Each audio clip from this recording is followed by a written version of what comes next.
नमस्कार मंडळी, श्री स्वामी समर्थ. स्वागत आहे तुमची माझी या यूट्यूब चॅनलवरती. आजचा दिवस तुम्हाला खूप छान सुखाच्या आनंदाच्या जावो हीच मी स्वामींच्या चरणी प्रार्थना करते आणि आज या नवीन व्हिडिओला सुरुवात करते.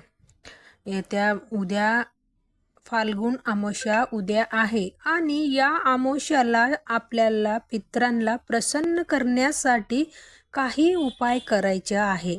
कारण या दिवस पितरांना प्रसन्न करण्यासाठी हा दिवस विशेष मानलं जातं.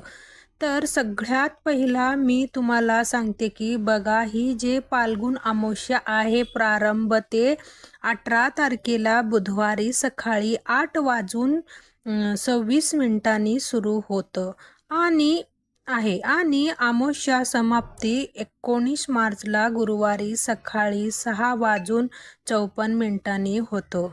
तर फाल्गुन अमावस्याच्या दिवशी स्नान आणि दानाला खूप महत्त्व आहे.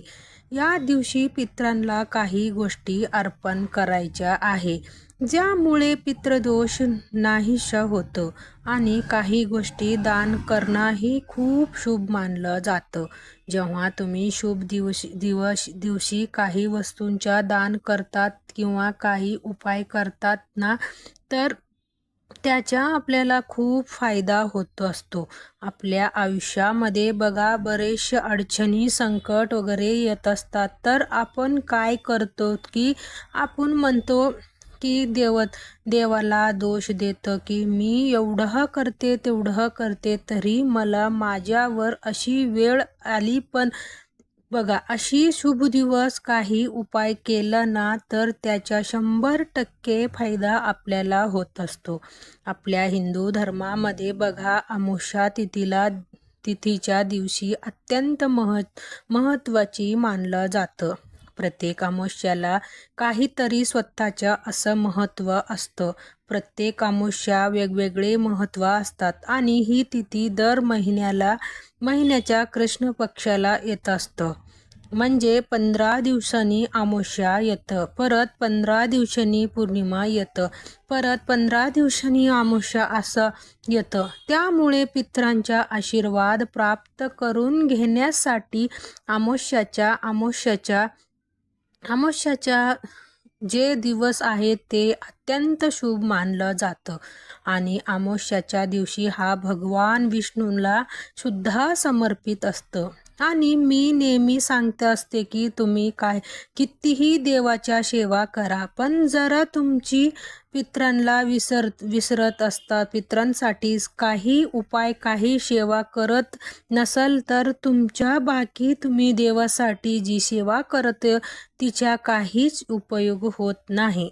कारण आपल्या आयुष्यामध्ये आपले मित्र सगळ्यात महत्त्वाचे आहे. कारण ज्यांच्यामुळे आज आपण आहे. आपल्या आधीच्या लोक होऊन गेले जे आता आपल्यामध्ये नाहीये. तर यामुळे या पितरांना प्रसन्न करणं हे तितकंच महत्त्वाचे आहे. काही छोटी उपाय करून आपल्याला प्रसन्न करता येतं. तर त्यामुळे बघा, तुम्हाला या अमावस्याच्या तिथीला काही उपाय करायचे आहे, काही दान सुद्धा करायचे आहे. आता सगळ्यात पहिला मी तुम्हाला दान सांगते की अमावस्याच्या दिवशी तुम्ही काय करू शकता. तर तुम्ही तुमच्या यथाशक्तीने अन्न वस्त्र काही दान करा, पण दान करा गरजून दान करा. दान हे नेहमी संपत्ती झाली पाहिजे. म्हणजे याच्या गरज आहे त्यांना तुम्ही दान करणं. उगाचच त्यांना गरज नाही त्यांना दान करून काही उपयोग नाही. तुम्ही जेव्हा दान करता आणि त्या गोष्टीचा त्यांना उपयोग होतो तर यावेळेस ते दान संतप्ती म्हटलं जातं. आणि जेव्हा त्या दानाच्या पुण्यफळ आपल्याला मिळत असतो.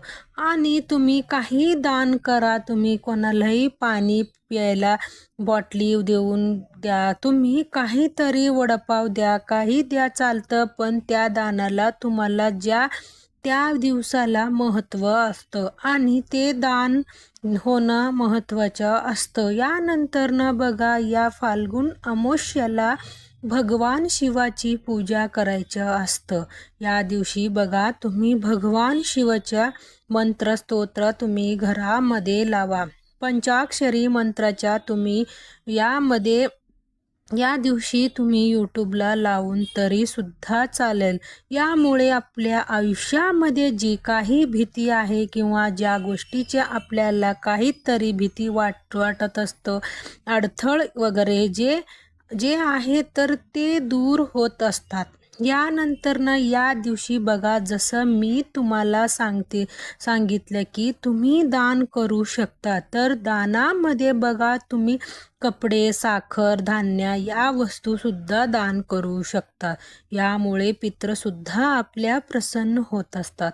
याच्यासोबतच बघा, अमावास्येच्या दिवशी तुम्ही बघा, सकाळच्या आहे ना, त्या आपल्याला खिडकीमध्ये, गॅलरीमध्ये पक्ष्यांसाठी तुम्ही काहीतरी खाऊ म्हणजे बघा, तुम्ही धान्य ठेवू शकतात, गहू, बाजरी, आणि एक वाटीमध्ये तुम्ही पाणी, हे सुद्धा दान झाले बघा.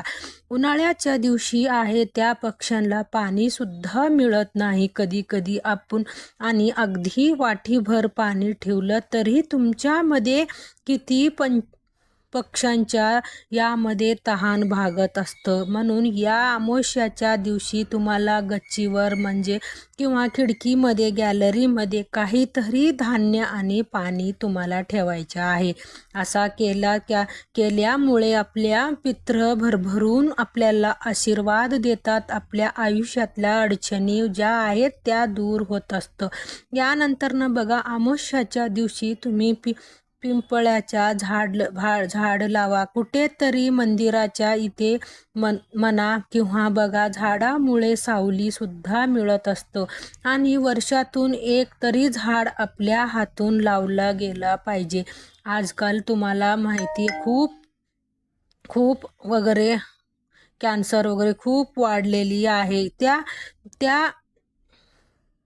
त्यामुळे आता झाड वगैरे सुद्धा कमी होतात. तुम्ही मंदिराच्या इथे झाड लावा चालतंय, पण तुम्ही पिंपळाच्या झाड लावा. आणि अमावास्येच्या दिवशी बघा, तुम्हाला पिंपळाच्या झाडाच्या पूजा करायची आहे. हळद, कुंकू, अक्षदा अर्पण करायचे आहे. पिंपळाच्या झाडाला पाणी अर्पण करायचे आहे आणि प्रदक्षिणा घालायचं आहे. एक तुपाचा दिवा तुम्हाला तिथे लावू शकतात. यामुळे पितृ जे आहेत तर ते आपल्यावर प्रसन्न होतात. आपल्या शेताले दुःख कमी होतात आणि जे काही सांसारिक जीवनामध्ये अडीअडचण आहेत तर ते दूर होतात. तुम्ही दर अमावास्येला करू शकतात. यानंतरनं बघा, अजून महत्त्वाच्या म्हणजे अमावास्येच्या दिवशी पवित्र नदीमध्ये स्नान करायला खूप महत्त्व आहे. आपल्या पवित्र नदीमध्ये स्नान करायला नाही जाऊ शकत, कारण प्रत्येकाच्या घराजवळ नदी आहे असं नाही. आता बघा, नाही, अशा ठिकाणी तुम्ही काय करू शकता, प्रत्येकाच्या देवाच्या तिथे सामान मिळत असतो. तिथे गंगाजल बॉटली मिळालं तर गंगाजल नेहमी आपल्या घरामध्ये असावे.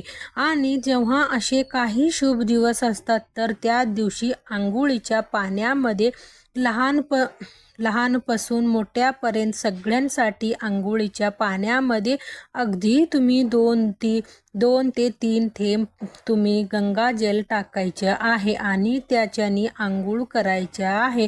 यामुळे काय होतं की पवित्र नदीमध्ये स्नान केल्याचं पुण्य आपल्याला मिळतं आणि आपल्यावर जे काही वाईट दोषाच्या गुणाच्या आपल्यावर जी परिणाम झालेली असेल तर ते निघून जातात. आणि यामुळे आपल्या जी काही सेवा करतो, जे काही आपण काम करतो तर यामध्ये आपल्याला यश मिळत असतो. तर बघा, या काही गोष्टी आहेत ते आपल्याला लक्षात ठेवायच्या आहे. शक्यतो प्रत्येक अमावास्येला या गोष्टी करायच्या तुम्ही प्रयत्न करा. तर जरा कारण अमावस्येच्या दिवशी आपण जे काही दान वगैरे करतो तर त्यामुळे आपल्याला त्यांच्या पुण्य मिळत असतो. या गोष्टीचा आपल्याला आयुष्यामध्ये कुठे ना कुठे फायदा होत असतो.